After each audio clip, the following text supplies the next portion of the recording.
네, 이 시간 은혜 나누실 말씀은 마태복음 25장 1절로 13절의 말씀 되겠습니다. 마태복음 25장 1절로 13절.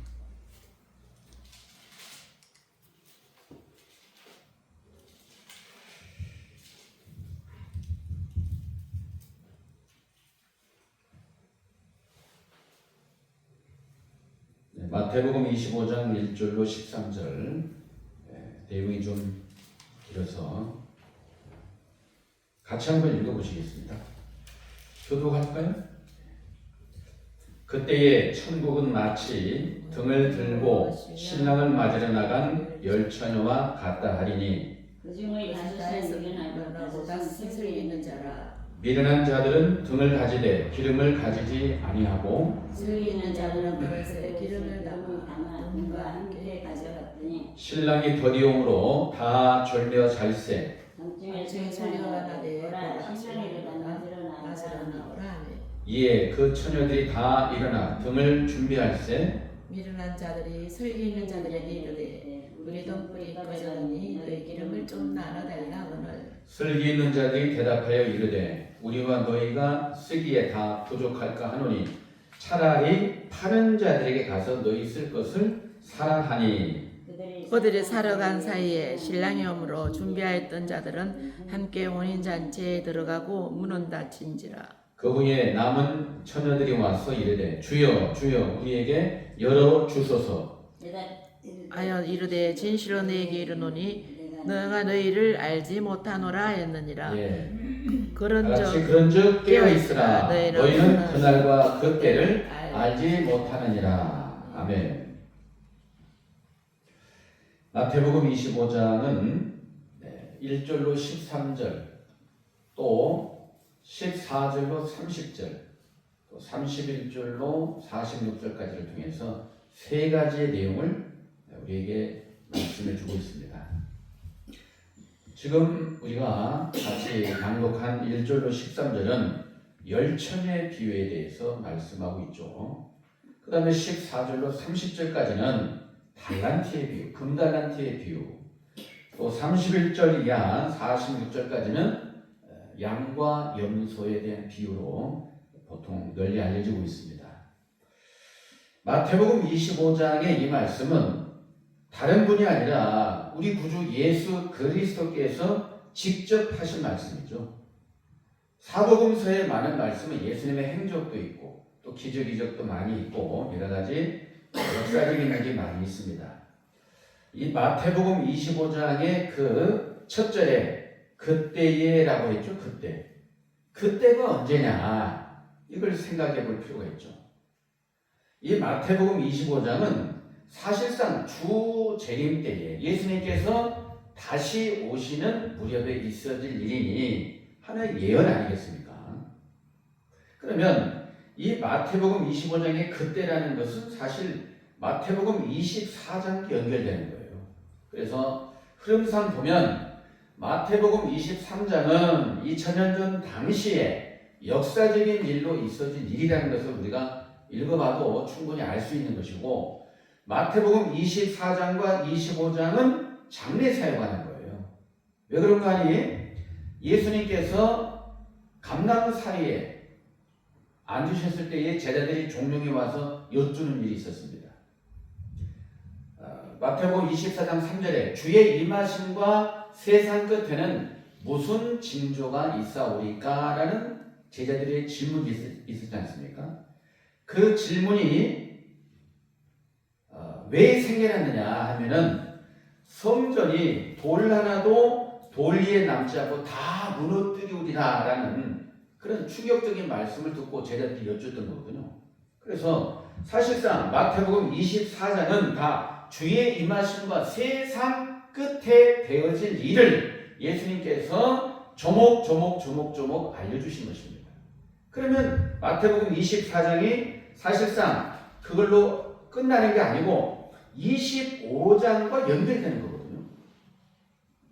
그때라는 그 시점을 알기 위해서는 마태복음 24장을 좀 알아야 25장과 연결된다는 걸 알 수가 있거든요. 그러면 마태복음 25장을 대략적으로 24장을 보면 이제 예수님께서 첫째로 당부하신 말씀은 너희가 사람의 미혹을 받지 않도록 주의하라 라고 4절에 말씀하고 있죠. 때가 되면 거짓 선지자가 많이 일어난다. 뭐 여러 가지 있다는 거죠. 그 다음에 민족이 민족을, 나라가 나라를 대적하는 일이 있다는 것을 또 말씀해 주고 있어요. 여기서 이제 국어상의 표현으로 보면요, 민족과 민족이, 나라와 나라가 서로 대적한다 이렇게 하지 않고 민족이 민족을, 나라가 나라를 대적하여 일어나겠고라는 표현, 이것도 유심히 볼 필요가 있습니다. 곳곳에 기근과 지진이 있다. 이 모든 것은 재난의 시작이다. 이런 말씀하고 있죠. 그래서 이 주 재림 때가 되면 민족이 민족을 치는 사건이 있어야 되고 나라가 나라를 대적하는 사건이 있어야 된다. 이게 하나의 징조죠. 이런 말씀을 두고 그냥 지금 벌어지고 있는 그래서 전쟁이 있나 보다 이런 생각도 나름 할 수는 있겠죠. 그러나 이제 이 내용은 어디로 연결되냐면 14절에 보면 이 천국 복음이 모든 민족에게 증언되기 위하여 온 세상에 전파되리니 그래야 그제야 끝이 온다라고 되어 있거든요. 천국 복음과 관련되어 있다는 거예요. 그래서 이 천국 복음이 무엇인가를 우리가 좀 유심하게 좀 볼 필요가 있고요. 끝까지 견디는 자는 구원을 얻는다 그랬습니다. 그런 다음에 사실상 마태복음 24장의 핵심이 바로 저 29절부터라고 볼 수가 있어요. 그날 환난 후에 즉시 해가 어두워지며 달이 빛을 내지 않으며 별들이 하늘에서 떨어지며 하늘의 권능들이 흔들리리라. 해와 달과 별이 어두워지고 떨어진다는 어마무시한 말씀이 있습니다.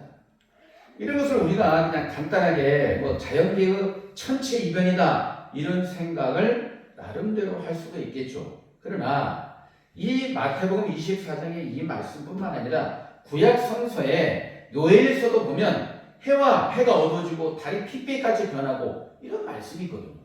그러나 문자 그대로 해의 어떤 천체 이변이 있었던 건 아니거든요. 그래서 해의 의미, 달의 의미 이런 것들을 알아야 실제 2000년 전에 예수님 때 되어진 사건이라고 볼 수 있거든요. 마태복음 24장은 사실상 해와 달과 별이 어두워지고 떨어진다는 이 무시한 내용은 지금 마태복음 24장만 있는 게 아니라 요한계시록 6장에도 있습니다. 해와 달과 별이 어두워지고 떨어진다. 이런 모든 말씀이 있는데 문제는 왜 이와 같은 이게 중요하냐면 이와 같은 일이 있어야 예수님께서 재림하시는 징조가 된다는 거거든요. 해와 달과 별이 어두워지고 떨어지는 일이 있어야 30절 그때에 인자의 징조가 하늘에서 보이겠고 그때에 땅의 모든 족속들이 통곡하며 그들이 인자가 구름을 타고 영광과 능력과 큰 영광으로 오는 것을 보리라 그랬던 거거든요. 적어도 이 시대에 많은 신앙인들이 예수님의 재림을 기다리고 있다면 그 전에 해와 달과 별이 어두워지고 떨어졌는가에 대해서도 확인해 봐야 돼요. 왜 그러냐면 그때의 인자의 징조가 하늘에서 보인다 했거든요. 그게 환란이라고 했어요. 환란. 그런 일이 있고 난 다음에 31절 그가 큰 나팔소리와 함께 천사들을 보내리니 그들이 그 택하신 자들을 하늘 이 끝에서 저 끝까지 사방에서 모으는 일이 있다고 되어 있습니다. 우리가 보통 나팔소리 들으면 예수님께로 간다. 나팔소리 듣고 휴거된다. 이런 말을 많이 해왔고 지금도 하고 있습니다. 그 나팔을 언제 부느냐라고 묻는다면 환란 전에 분다. 이런 말을 공공연하게 해왔죠. 그러나 환란 전에 나팔 불고 나팔소리 들은 사람은 주님 앞으로 간다. 이런 말이 은근히 맞는 설득력 있는 얘기 같아요. 하지만 성경은 그렇게 되어 있지 않습니다. 해와 달과 별이 어두워지는 사건이 바로 환란이거든요. 그래서 29절에 환란 전에 나팔 부는 게 아니라 환란이 있고 난 다음에 그 다음에 31절에 나팔 부는 거거든요. 그러니까 그 우리가 생각하는 환란이라는 게 지구촌 대환란이나 여러 가지 나름 생각은 할 수 있겠지만 근본적으로 큰 환란은 해가 어두워지고 달이 핏빛같이 빛을 내지 않는다. 별들이 떨어진다. 이게 어마무시한 일이 아닙니까? 해와 달과 별의 이변이 있다는 것은 뭐 지구촌의 이거 해에 비해서는 조그마한 이 지구촌에 어마어마한 엄청난 일이 벌어지는 거죠. 그래서 우리가 성경을 문자대로 봐버리면 한없이 걷잡을 수 없이 이상한 생각에 빠지게 되는 거거든요. 해의 의미, 달의 의미, 별의 의미를 명확하게 알고 그것이 어두워지고 떨어졌으면 이게 환란이고 그 일이 있고 난 다음에 주님께서 천사들을 보내서 나팔을 분다는 거예요. 그래서 환란 후에 나팔 부는 게 맞는 겁니다. 그래서 택함을 받은 사람들이 결국 나팔 소리 듣고 주님 앞에 모이는 거죠. 모입니다. 자, 그래서 나팔을 그럼 어디를 향해서 부느냐? 분명히 나팔 부르라고 명령하시는 분은 예수님이시고 나팔은 천사가 부는 거거든요. 천사가 나팔을 부는 거예요. 그렇다면 천사가 뚜따따 뚜따따 트럼펫 소리, 트롬본 소리, 뭐 금관악기, 목관악기 이런 소리를 부는 것도 아니고 소리를 내는 것도 아니고 이 나팔이 도대체 뭐냐 이런 것들을 알아야 그 다음에 그 나팔 소리를 들을 수가 있는 거거든요. 그래서 우리가 나팔 소리를 들어야 주님 앞으로 간다는 것은 당연한 일인데 그냥 막연하게 그냥 주님께서 언젠가 내 이름 불러주겠지 하는 것은 너무나 좀 어리석은 생각이 아닌가 이런 생각을 해봅니다. 그래서 나팔 소리를 어디를 향해서 부르냐라고 봤더니 40절에 그때 두 사람이 밭에 있음에 하나는 배려감을 당하고 하나는 버려둠을 당한다는 거예요. 두 여자가 맷돌질을 하고 있음에 한 사람은 데려가고 한 사람은 버려둠을 당한다. 나팔 소리를 내음에 따라서 버려둠을 당하는 사람이 있고 데려감을 당하는 사람이 있어요. 그래서 데려감을 당하려면 나팔 소리를 들어야 되겠죠. 나팔은 사실상 정체가 뭐냐? 나팔에 대해서 정체를 확실히 아셔야 돼요. 나팔은 도대체 누가 부느냐? 나팔은 언제쯤 부느냐? 조금 전에 봤더니 해와 달과 별이 어두워지고 떨어진다 했죠. 크게 보면 주 재림 때 부는 것이고 그 주 재림 때 중에서도 해, 달, 별이 어두워지고 떨어지고 난 다음에 나팔을 분다는 것을 알 수가 있습니다. 그 다음에 어디서 부느냐? 도대체 나팔을 어디서 부는 줄을 알아야 관심을 갖고 들을 거 아니겠습니까? 나팔이 도대체 무엇을 부는 게 나팔 부는 거냐? 나팔이 어떻게 생겼느냐? 금관악기, 목관악기 생각하는 것은 너무나 초보적인 얘기죠.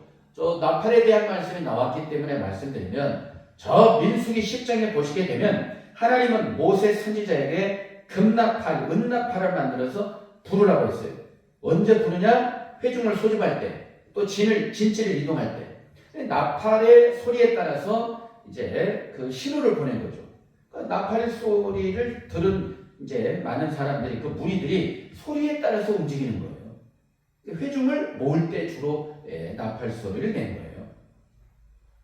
마찬가지로 구약시대 때는 이와 같이 육적인 금관악기, 금나팔, 은나팔을 소리를 냈던 것이 사실이에요.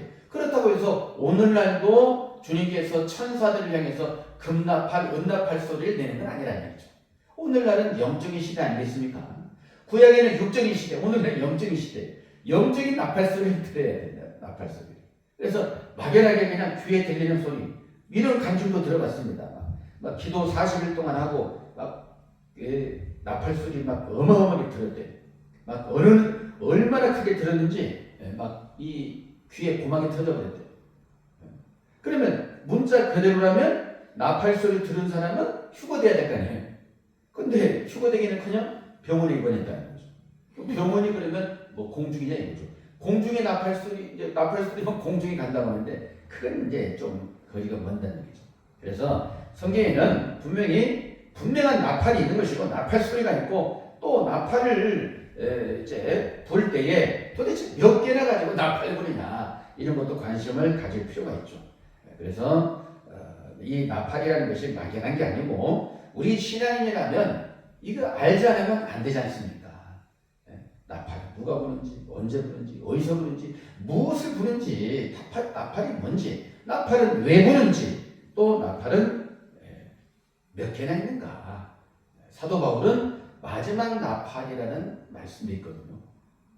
마지막 나팔의 비밀이나 이런 말씀도 있습니다. 그래서 이 나팔소리 들은 사람들이 결국은 어디서 뭘 하느냐, 45절부터 보니까 충성되고 지혜 있는 종이 되어 주인에게 그 집 사람들을 맡아 때를 따라 양식을 나눠줄 자가 누구냐, 주인이 올 때에 그 종이 이렇게 하는 것을 보면 그 종이 복이 있으리로다, 이런 말씀이 있습니다. 그래서 나팔소리 듣고 모인 그 사람들이 결과적으로 충성되고 지혜로운 종, 이런 목자 앞으로 와서 때를 따라 양식을 이제 먹게 된다는 그런 내용이 있다는 거예요. 그러나 그 중에 충성되고 지혜로운 종이 있는가 하면 48절, 만일 그 악한 종이 마음에 생각하기를 주인이 더디 오리라 하여 동료들을 때리며 술 친구들과 더불어 먹고 마시게 되면 생각지 않은 날 알지 못하는 시각에 그 종의 주인이 이르러 엄히 때리고 외식하는 자가 받는 벌에 처하리니 거기서 슬피 울며 이를 갈미 있으리라 그러죠. 충성되고 지혜로운 종이 있는가 하면 악한 종이 있다는 거죠. 그래서 택함 받은 곧 나팔소리 듣고 주님 앞으로 모인 사람들은 충성된 종을 만날 것이고 때를 따른 양식을 먹게 된다는 마태복음의 말씀입니다. 그래서 25장 1절에 그때에 라고 했죠. 그때라는 게 바로 그 시점입니다. 예수님께로부터 나팔소리 듣고 천사를 물론 통해서 나팔을 불게 했습니다. 그 나팔소리를 듣고 충성되고 지혜로운 종에게 와서 때를 따라 양식을 먹고 있는 그때입니다. 그때는 크게 보면 주재림 때예요. 그 주재림 때라고 하면 막연하잖아요. 구체적으로 말씀드리면 마태복음 24장이 실질적으로 이루어지고 있는 그 시점입니다. 그래서 마태복음 24장도 25장도 장례사예요.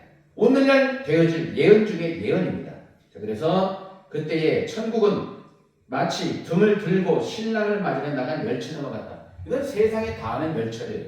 그래서 이 열처녀라는 그 개념도 그냥 막연하게 마태 24장을 없애버리고 25장을 논하면 모든 지구촌의 사람이 열처녀에 이제 속하게 된다라는 생각을 할 수 있어요.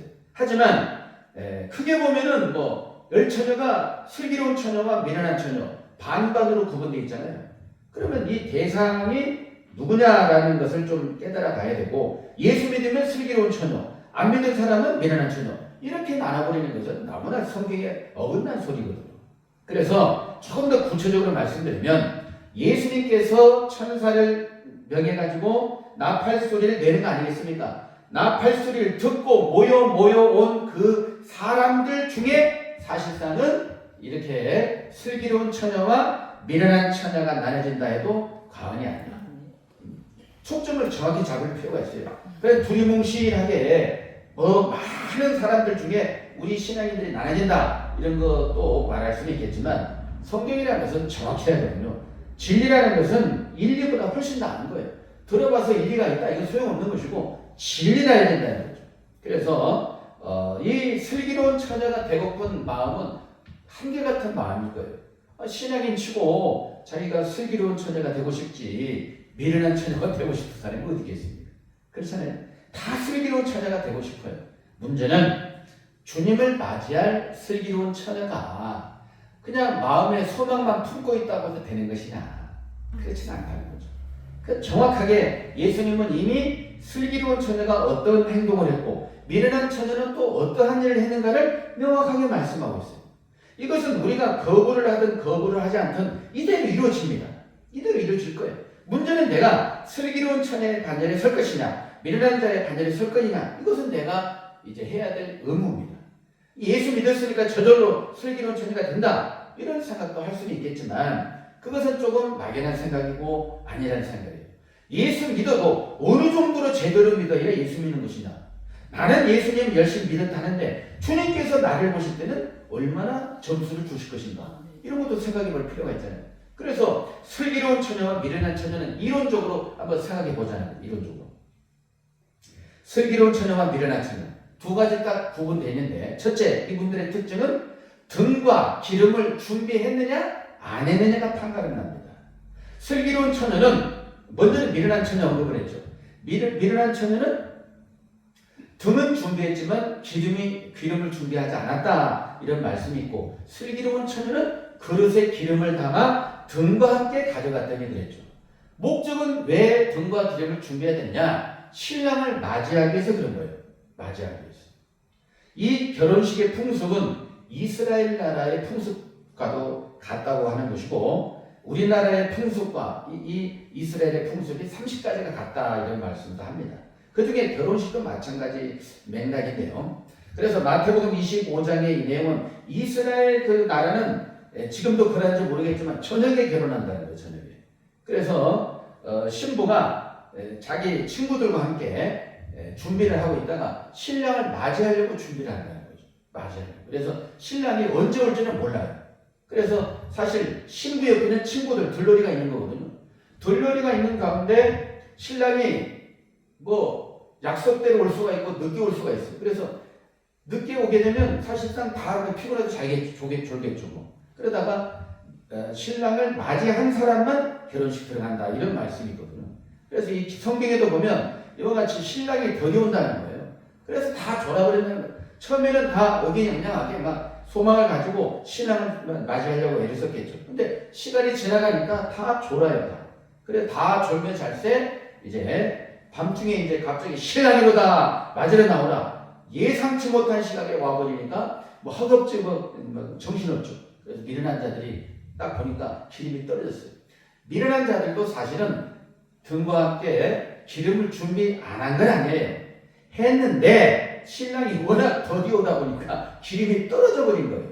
문맥상. 슬기로운 처녀는 충분히 나름 준비를 했어요. 이런 차이가 있다는 겁니다.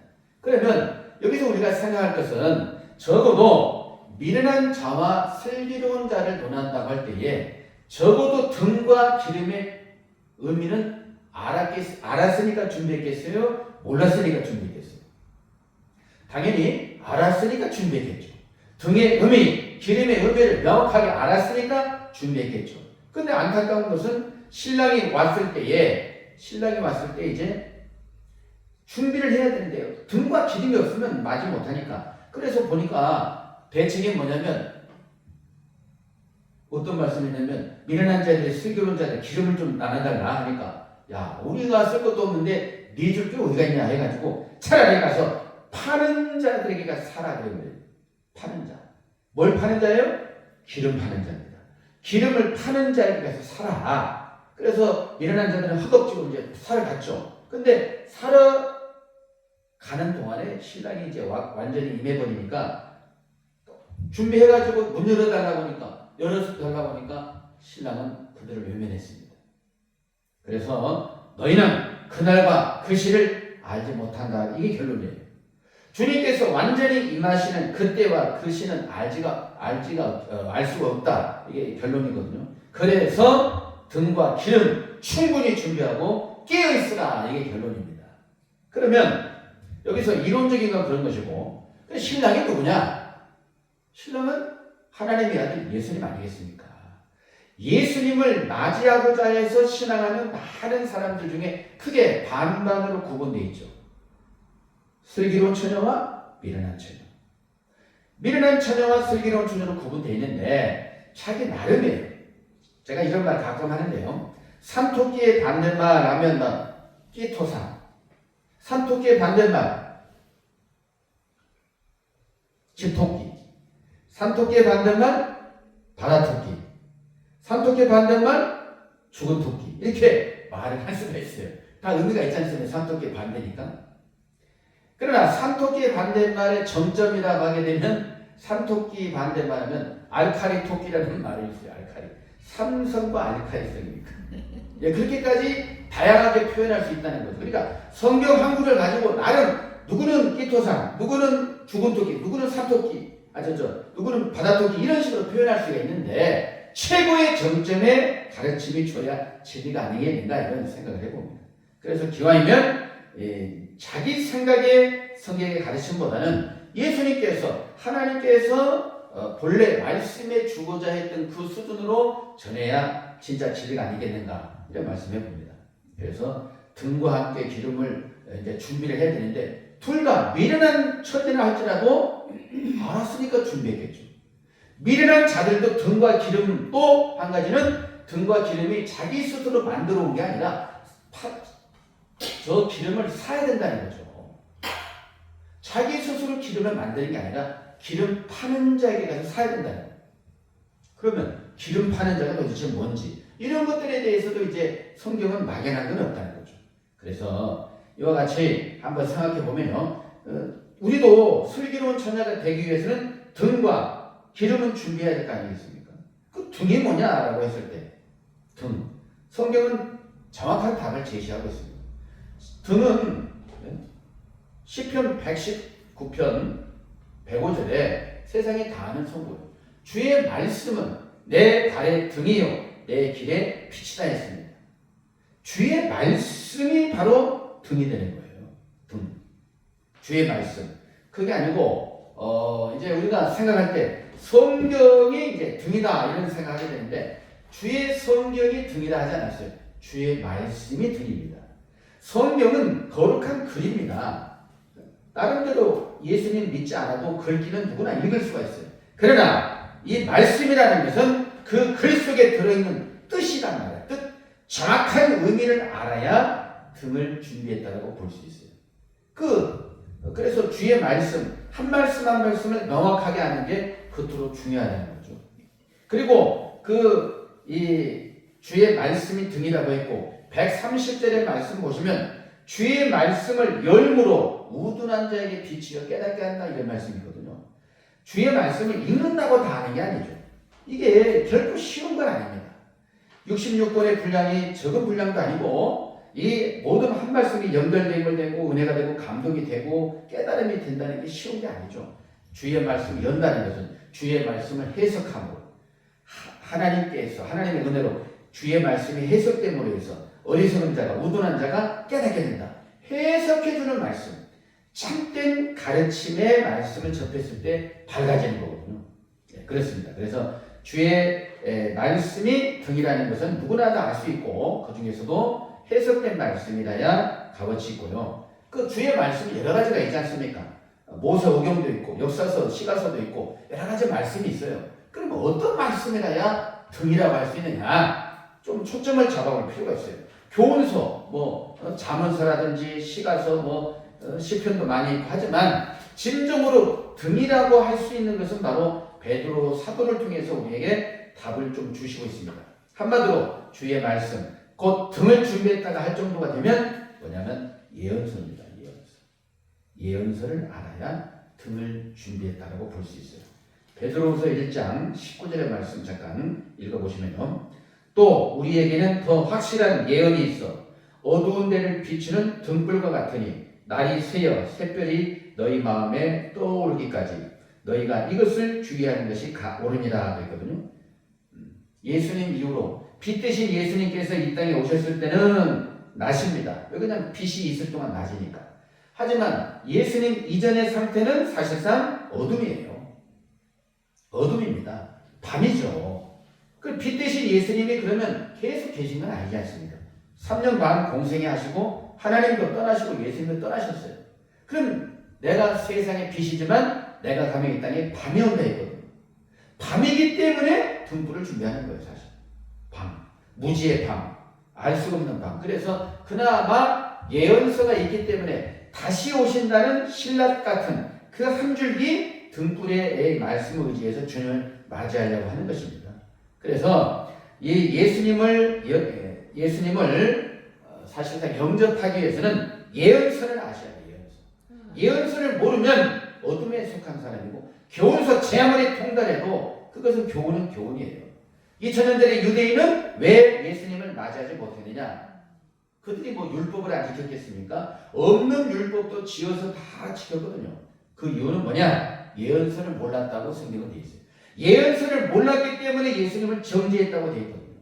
사도행전 13장 27절의 말씀을 보시게 되면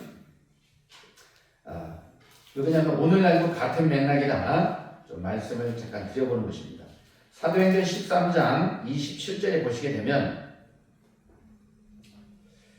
예루살렘에 사는 자들과 그들 관리들이 예수와 및 안식일마다 외우는 바 선지자들의 말을 알지 못함으로 예수를 정죄하여 선지자들의 말을 응하게 하였다.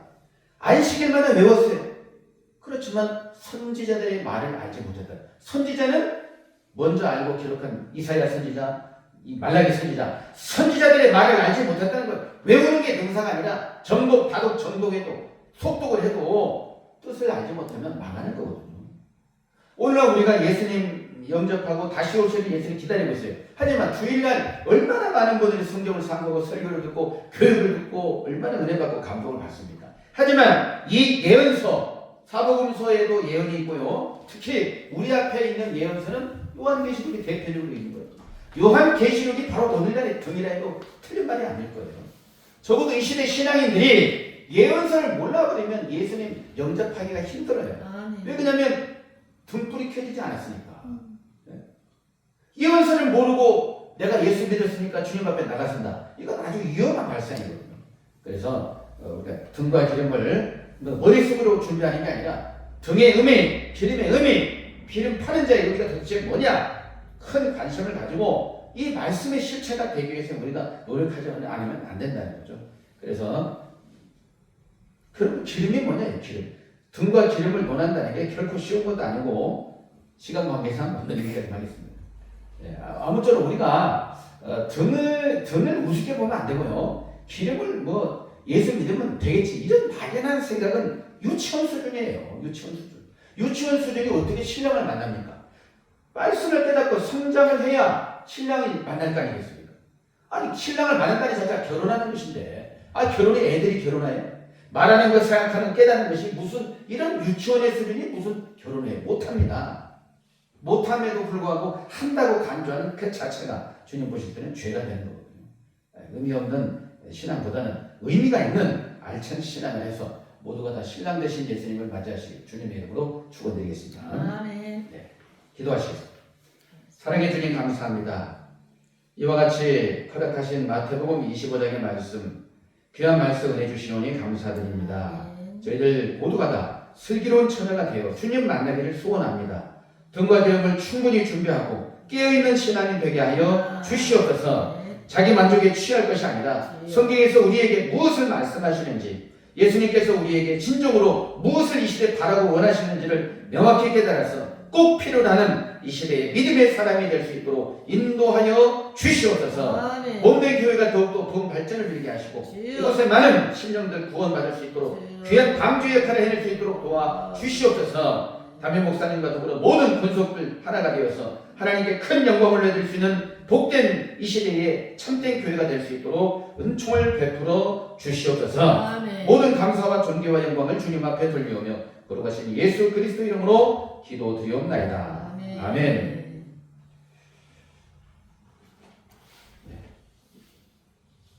주기도 번호 마치겠습니다. 주기도 드리겠습니다. 하늘에 계신 우리 아버지여 이름이 거룩히 여김을 받으시오며 나라의 영광이시며 뜻이 하늘에서 이룬 것 같이 땅에서도 이루어집니다. 오늘날 우리에게 일용할 양식을 주옵시고 우리가 우리에게 죄 지은 자를 사하여 준 것 같이 우리 죄를 사하여 주옵시고 우리를 시험에 들게 하지 마옵시고 다만 악에서 구하옵소서. 나라와 권세와 영광이 아버지께 영원히 있사옵나이다. 아멘. 어떻게 오셨어? 어떻게 오셨냐고? 이건 뭐